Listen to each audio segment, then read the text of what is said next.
Hello, this is Pyre from Nervosa, W.E.B, and Afterblood, and you're watching RichardMetalFan. Hey, what's up, guys? Episode 394 of Richard Metal Fan Interviews, calling from Zoom, and I have a returning guest, round two, with Hellpire from Nervosa, Web, Afterblood, and also playing live with King Diamond. So, how are you doing today, Hellpire? So great to be able to talk with you again. Thanks for coming back on.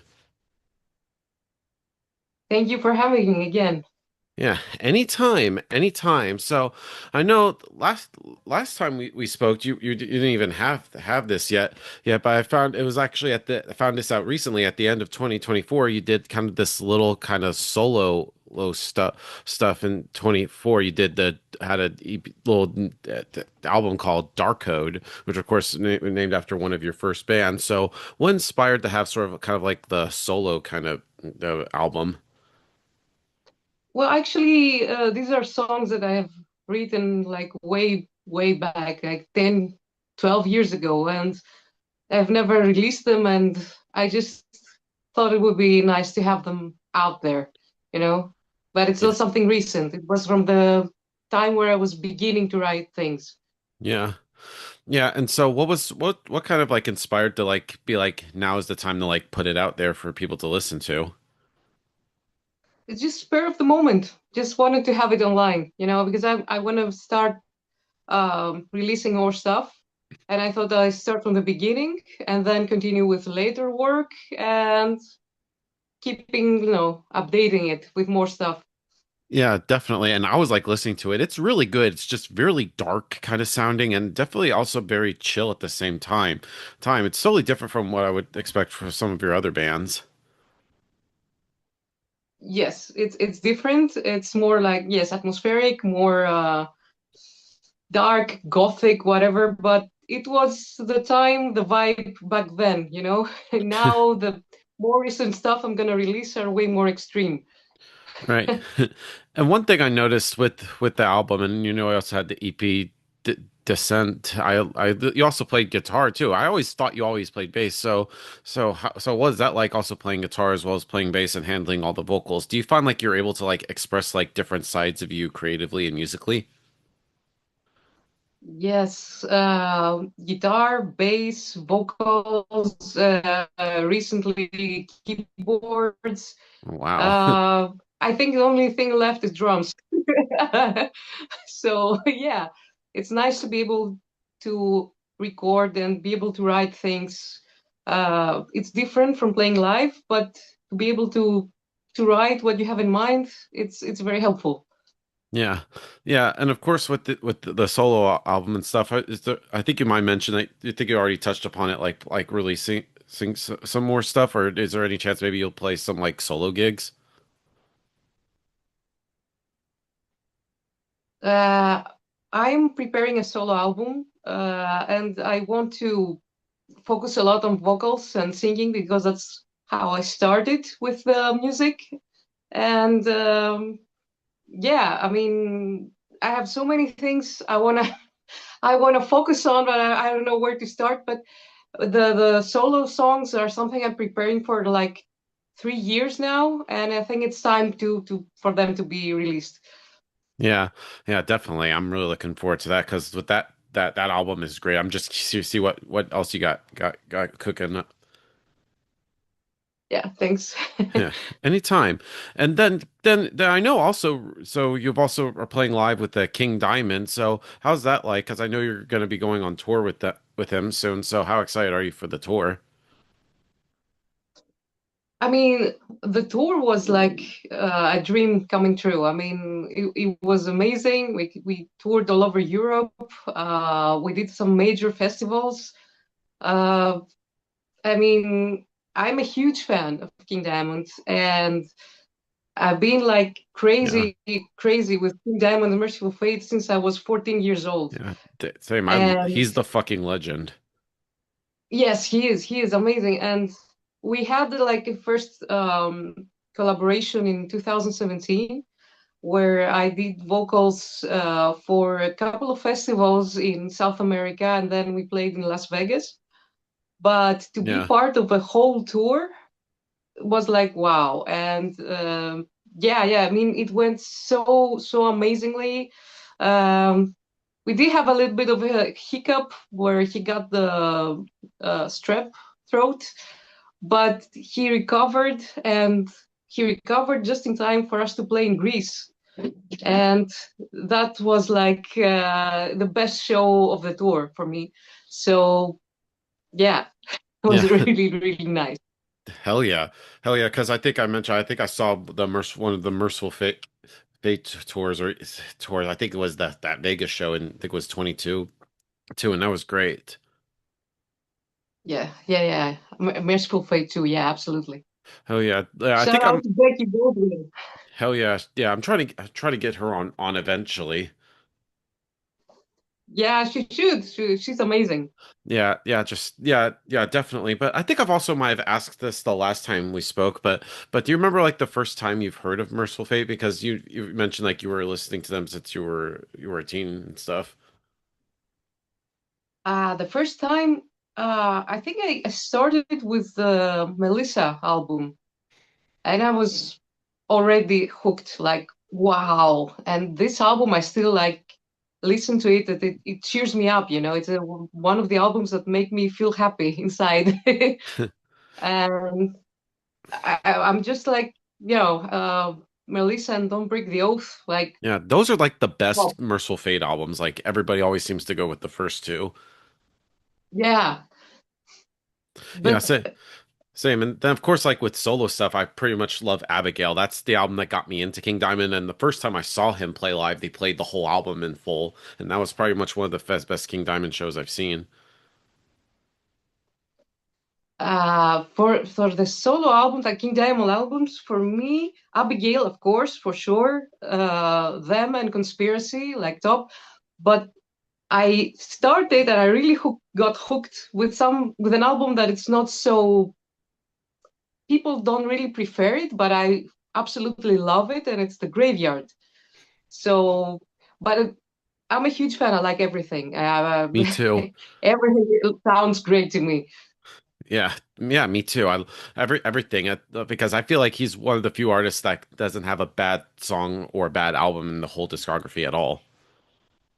Yes, totally agree. Yeah. And then kind of switching topics again, talking with Webb, I know you recently did a new live album. So what kind of inspired to like record a live album for Webb? We recorded a live album last year. I think it was like an idea that it was in our minds for quite a while, and then I suggested it, and we went for it. And it was a show here in Athens, and it was a really great vibe. And we said, okay, this had a really great vibe. We had a great time. The sound was great. I think it's time for it to become an album. And it's like the album between albums, because next year we're going to have a new release, an official new album. So it was something not to have a big gap between the albums. Yeah, sort of like a little like appetizer before the big meal. Exactly. Yeah. Yeah, but talking about the live album, Darkness Alive, like how was there like more pressure to like because now you're like recording and stuff and people will actually like hear like all the fuck ups and everything versus like with like recording like a regular studio album where you just do like multiple takes until you get it right. That's the good thing with the live albums. And I am against editing or, you know, fixing things afterwards. I'm totally in for the sound as it was during the show. With the fuck ups, with everything, that's what makes it live, and that's what has the whole vibe. Otherwise, there's no point. And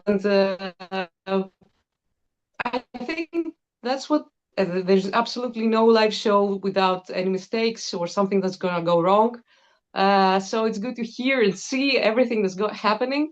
I mean, nothing really went wrong, but there were a little bit of things like simple details, but it's nice to leave them in.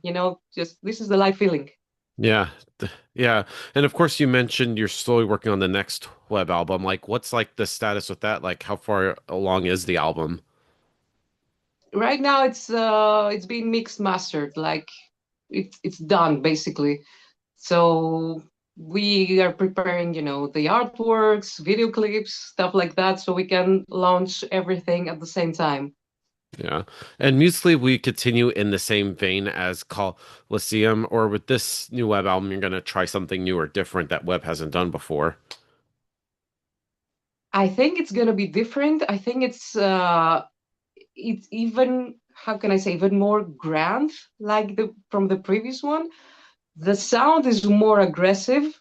It has way more rock and roll feeling, and it has a symphonic part, of course, but it has the aggression and the rock and roll thing. And I think it covers like all the albums before and gives the extra element, if that makes sense. Like it has something extra this time. Nice. Nice. And then kind of switching topics to, of course, now we have some new Nervosa music. We got the new album Slave Machine, which comes out on April 3rd through Napalm Records. So what was sort of like the whole writing and recording process like for Slave Machine? Uh, Had writing, recording, it was mainly Prika and Elena doing the whole recording, let's say. Um, I think it follows the idea of the previous album, Jailbreak. It has, of course, Prika vocals. It has great guitars, great lead guitar from Elena Cotina. We have Michaela again, Naidenova and drums, and it's a few levels up from Jailbreak. Like it was an upward course with Jailbreak, but now I think it's even more. Yeah. Yeah, and did you wanted to continue in the same vein as Jailbreak, or with this album you want it's like a new fresh start for Nervosa in a way? I think it continues, but it's even more like extreme, and it's not only thrash metal. It has a lot of death metal. It even has a little bit of black metal, like in the music wise. There are parts that remind a bit of Swedish death metal, let's say. So it has a lot of flavor. It has expanded in Yeah. genres. Yeah. And I know like last year you also dropped the Smashing Head single, which I thought was a great song. I'm surprised it's not on Slave Machine. I feel like it could have fit there. It could, yes, absolutely could. But we decided it's better to be like a single, like Kind of like a again, like standalone. yes, to prepare the album. Yeah. Yeah. And talking like of course like you like Michaela is now back in the band. So what made her decide to like come back? In a way, she was there to record, like it's like she was there, like she recorded the album. Gabriela was with us for the live shows. For the recordings, it was always Michaela, so it makes sense for her to come back and do the live shows as well. Yeah. And then of course now you have like a new also another new member, Emily Lee, your fellow bass partner in crime. So what is it like playing with Emily? Because I know that she would fill in for you, and of course vice versa. So I know you two like kind of trade off live. Yes, we trade live exactly, because Nervosa is a band that has a lot of shows. I mean, last year it was crazy. I mean, I don't even know how many tours there were in one year. So many obligations contradicted. I had also like the tour with King Diamond. I had other stuff happening, so it makes sense for the live shows to have two bases that switch. Yeah. So, but it's really good. I mean, we get along. It's super fun to be like that. It makes everything easier. So, yeah, it's Yeah. really good that it happened like that. Yeah, but I know like I think you both recorded on Slave Machine. I'm just curious, like with each song, like how do you like work out like who plays what? Do you like do rock paper scissors? How does that work? Uh, Actually, for this album, it was mainly it was everything was from Elena for this album. All everything happened from her. So we are here for the live shows right now. Oh, really? I never knew that because I know like on the last album, like Helena played almost all the bass. I know you played bass on Seed of Death from Jailbreak. Yes, because it was at the last moment. I actually joined the band right before the album went for mix master. So it was like, okay, let's do one song because there's no time. But right now, it was the main idea was again from Elena to do everything. So that's the whole that's the vibe the band wants. So it's fine for us. Yeah. But talking about having like two bassists because I feel like because there's bands with two vocalists, there's bands with three guitarists, i.e. Iron Maiden, but they're not a lot of bands with two bassists because I think with having two bass players, I feel like it would also like open doors for some new stuff creatively. Maybe do like harmonized bass parts, like because you know guitars do like the dual leads, but having harmonized bass players, I feel like that could open up some new doors creatively and make something very unique. This could happen. I mean, in the future, this could definitely happen. But for now, it's just, it's not two bases because it's only for the live shows and we Yeah. switch. It's not Yeah. that we go on stage and it's two bases on stage. Yeah. But who knows, maybe in the future we can cook something up and do what you said. It will be very nice to do that. Yeah, imagine but like you and Emily on this on stage together. I think that would work perfectly. And especially with Helena and Prika with their guitars, especially dueling guitars and bass would be very fucking epic. Yes, yes, I agree. That would be something we can definitely do. Yeah. Yeah. Yeah, and talking about the slave machine the because I love like the music videos so far, especially with the title track and stuff like is there any more like music videos in the works? Because I feel like you take like really good production and pride into the music videos. Uh, the we have one more actually music video coming up. I mean, I think that every music video we do with Nervosa comes out very nice, and I'm always curious for the end result. And every time I'm like, oh wow, now this really works. Uh, yeah, I think it gives like a really like aggressive vibe and headbanging vibe, and they fit the songs very well. So yeah. Yeah, definitely. Like, and also sort of in the end, to sort of wrap things up. What's next for Nervosa or Web and stuff? I know you got new Nervosa album comes out April 3rd, and I know you're working on the next Web album. Just anything else in terms of like tours and stuff that you're allowed to plug in? When can we expect either of your bands to be rocking in the US of A? I mean, I know we are working on a US tour with Nervosa. Right now, we have some festivals in the summer in Europe. But from September, I mean, Nervosa got confirmed for Rock in Rio in Brazil. But there will be definitely a US tour, especially, since the new album will come out. And there will also be a tour with Web. And